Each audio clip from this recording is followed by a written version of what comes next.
Attenzione, 100 dorso junior maschi, seguito della rinuncia di Enrico Aguiari, entra in finale Jacopo Sandri, Veneto Banca Montebelluna con 60-15, Jacopo Sandri in finale 100 dorso junior maschi.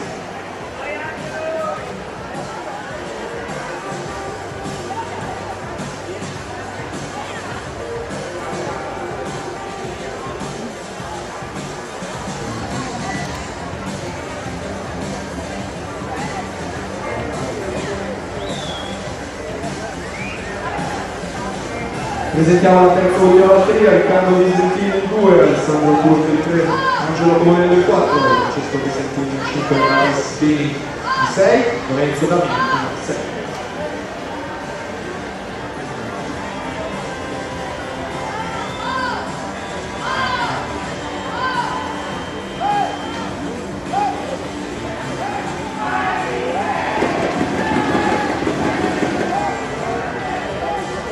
Vince Zanon, 1.13.72, 38.68 sui secondi 50 metri, passaggio migliore di quello di Natale, vincitore della batteria 1.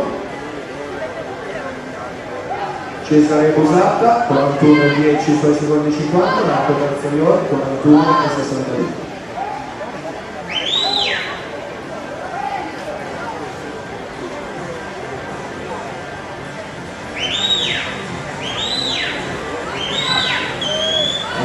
Zanon Team Veneto ai 150 metri, 1.53.50, 39 e 78 le sue terze 50. Marco Tazzariol 42 e 35, Cesare Busacca 43 e 28.